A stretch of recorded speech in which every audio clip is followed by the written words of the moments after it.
Imagine this. A woman the whole world believes is a murderer, a murder whose truth no one actually knows, and a late-night encounter where a mysterious woman whispers, "I can read your emotions, your fears, your weaknesses. If you want, I can confess to this murder for you. But are you truly ready to pay the price?"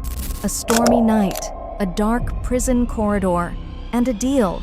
A confession will be gained, but a life will be lost. This isn't just a drama, it's a question. To stay innocent, would you let someone else become the killer? Welcome to the price of confession.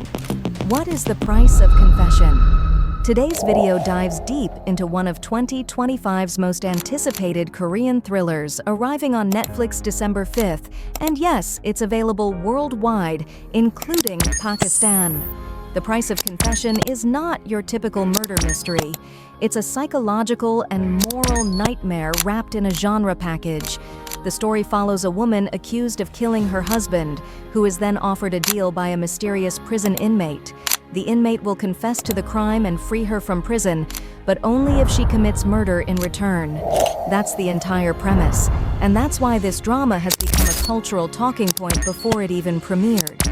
The question at the heart of this series is disturbing and brilliant.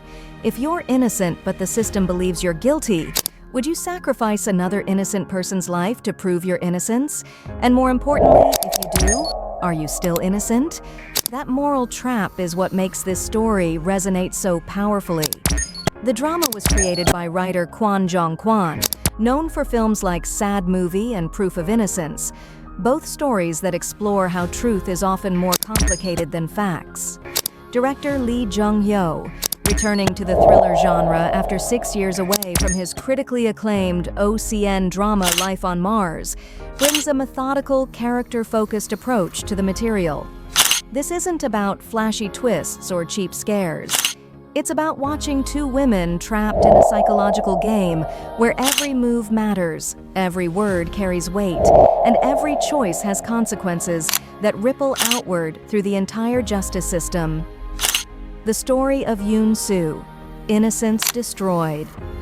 An Yoon-soo is an art teacher living a quiet life.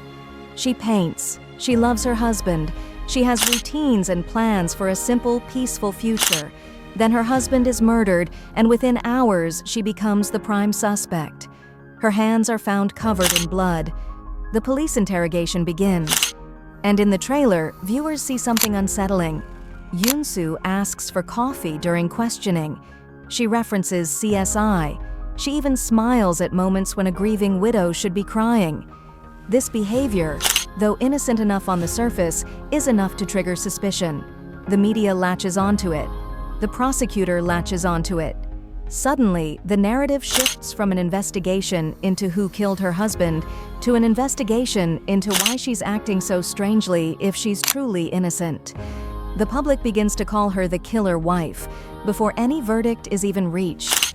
Yoon-soo insists on her innocence constantly, but the evidence is stacked against her.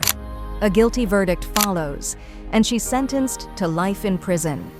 The system has made its choice. She has no proof, no alibi that holds up, no way to convince anyone that she didn't do it. She sits in a prison cell, physically free but mentally trapped by a crime she may not have committed.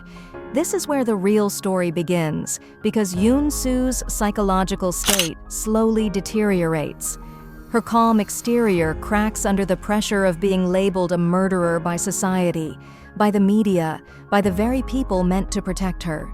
She begins to doubt herself. She begins to wonder if maybe she did it and forgot. The human mind, when trapped long enough, starts to question reality. And that psychological fragility is exactly what makes her vulnerable to what comes next. Mo-eun appears. The witch with the deal. In the depths of the prison, Yoon-soo meets another inmate named Mo-eun. Mo-eun has a reputation so dark that prisoners call her the witch. But this isn't folklore or superstition. Mo-eun genuinely seems to possess an uncanny ability to read people. She can identify lies by the micro-expressions on someone's face. She can sense guilt from the way someone breathes. She can predict behavior by reading body language. She's emotionally detached, unnervingly calm, and seems to operate without any moral compass at all. Other inmates are terrified of her, not because she's violent necessarily, but because she knows them, really knows them, in ways that feel supernatural. She knows their secrets, she knows their fears, she knows what they're capable of. Then Mo-eun approaches Yoon-soo with an offer that sounds like salvation and a trap simultaneously. She says, "I will confess to killing your husband. I will tell the police and the prosecutors that I committed this murder. You will be freed. You will be proven innocent. But there is a price." Yoon-soo, desperate and psychologically broken, asks what the price is. Mo-eun's response is chilling.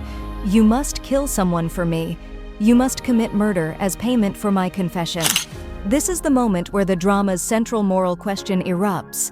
Would you murder an innocent person to prove you didn't murder your own husband? Would you sacrifice another life to save your own? And most disturbingly, if you did that, would you still be innocent? The genius of this premise is that Mo-eun isn't asking Yoon-soo to admit guilt. She's asking Yoon-soo to become guilty. She's asking her to cross a line that cannot be uncrossed. And the question becomes, is it worth it? The controversy that nearly killed the drama. Before this script was ever filmed, the price of confession became mired in one of Korean entertainment's biggest production controversies. In August 2022, the project was announced with two of South Korea's biggest actresses attached, Song Hye-kyo from The Glory and Han So-hee from My Name. Both actresses were locked in, teaser photos were shot, concept art was created, fans were absolutely thrilled. Two powerhouse female leads in a psychological thriller. It seemed like the perfect casting. Then everything collapsed. In May 2023, both Song Hye-kyo and Han So-hee simultaneously withdrew from the project. The official reason given was scheduling conflicts and creative differences with the production team, but industry insiders told a different story. The original director assigned to the project was Lee Young-bok, one of Korea's most acclaimed directors known for Mr. Sunshine, Sweet Home, and Jira-san. During pre-production, creative visions clashed. The script kept getting rewritten. The production timeline kept shifting. The budget requirements kept changing. Uncertainty became toxic. The director himself eventually exited the project, citing scheduling conflicts with Sweet Home. With the director gone and creative direction unclear, both Song Hye-kyo and Han So-hee looked at what was happening and made their own decisions to leave. The drama was on the verge of complete cancellation. The internet exploded. Fans of both actresses fought online. Entertainment outlets ran the story for weeks. Hashtags about the cursed project began trending. Studio Dragon, the production company, faced a choice: let this project die or completely rebuild it from scratch. They chose to rebuild it. In December 2023, they announced new leads. Yeon, a veteran actress known for her emotional depth and intensity, and Kim Go-eun, known for her chameleon-like ability to disappear into any role. More importantly, they brought in director Lee Jung-hyo, known for crash landing on You and Duna, who was making his return to the thriller genre after 6 years. The script was completely rewritten. The production team was entirely replaced. The budget was doubled. Production began from scratch in August 2024. What was once a cursed project became a story of resurrection, a drama that refused to die and came back stronger. This real-life drama behind the scenes actually amplified interest in the final product. Fans began asking, what is so special about this story that it survived cancellation? What creative vision is worth rebuilding an entire production for? The controversy became marketing. It created a narrative of a show that had to be exceptional to justify all the chaos. The cast chemistry. A decade of waiting. What makes this casting so powerful is something most viewers don't realize. Jeon Do-yeon and Kim Go-eun have worked together before. In 2015, they starred together in the period thriller film Memories of the Sword. Their chemistry was electric. Fans have been waiting a decade for them to reunite. When the casting was announced, that nostalgia alone sent shockwaves through K-drama communities. Now these two actresses are coming back together, not as warrior opponents in a historical setting, but as two women trapped in a psychological chess match in a modern prison. What the story should be. Thematic expectations. Based on the writer's previous work and director's style, the drama should serve as a critique of the justice system's blind spots. It should ask whether the legal system actually pursues truth or merely pursues convenient conclusions.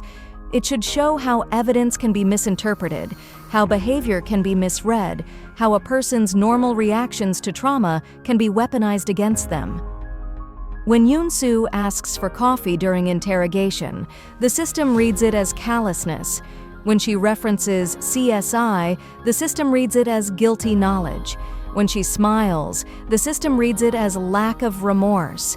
But what if these are just the coping mechanisms of a traumatized, innocent person? What if the system's ability to misread innocence as guilt is the real crime? Production, quality, and Netflix's investment. Netflix is investing heavily in this drama because Korean thrillers have become global phenomena. The platform has learned that psychological thrillers with strong female leads perform exceptionally well internationally. The fact that The Price of Confession survived its production crisis and received a doubled budget suggests that Netflix saw something special in the material. The production company, Studio Dragon, is behind Squid Game, one of the most watched shows in Netflix history. Director Lee Jung-hyo brings cinematic quality to his work. The casting of two powerhouse actresses means the performances will carry weight and nuance. The visual language of this drama is crucial. Lee Jung-hyo's style emphasizes realistic dialogue and character moments over flashy cinematography. Scenes are allowed to breathe. Conversations are permitted to develop naturally. This approach works perfectly for a psychological thriller where tension comes from what's said and what's left unsaid, not from action sequences or visual effects. The prison setting becomes a character itself. Cold, isolating, claustrophobic. The spaces between Yoon-soo and Mo-eun become intimate despite the bleakness surrounding them. Release information and viewing strategy. The Price of Confession arrives on Netflix on December 5th, 2025, with all episodes available simultaneously. This is Netflix's strategy with their prestige dramas, all at once, ready to be binged. The series runs for 8 episodes, which is standard for Netflix Korean dramas. Unlike traditional broadcast television that drips episodes weekly, Netflix releases create a different viewing experience. The story is designed to be watched rapidly, with momentum building through the 8-hour total runtime. The cliffhangers are meant to create a compulsive viewing experience where stopping between episodes becomes difficult. For viewers in Pakistan, this is available on Netflix without any regional restrictions, though it will require a Netflix subscription. The series is marketed as a global release, with subtitles available in multiple languages and dubbing available in select languages. The international appeal is intentional. This is not a Korean drama made only for Korean audiences. It's a thriller designed to resonate across cultures because questions about justice, guilt, innocence, and moral compromise are universal. The chemistry between Jeon Do-yeon and Kim Go-eun alone justifies watching. The production quality and global Netflix backing ensure this is cinema-level storytelling, not rushed television. The themes of institutional failure and moral compromise make it relevant to viewers worldwide. This is a show that will generate discussion, debate, theories, and arguments about what actually happened and what characters should have done differently. The Price of Confession arrives on Netflix December 5th, 2025, and it's a drama that will stay with you long after the final episode ends. It's not a comfort watch. So here's my challenge to you. Watch The Price of Confession, and then answer this question in the comments below.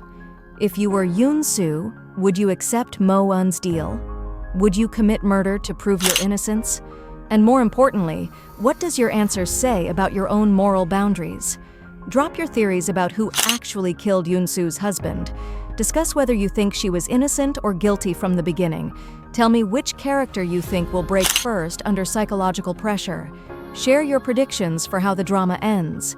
Hit subscribe and turn on notifications, because content like this, deep dives into the best Korean thrillers, Netflix releases, and moral questions posed by premium drama, comes out every week on this channel. The Price of Confession premieres December 5th. Don't miss it.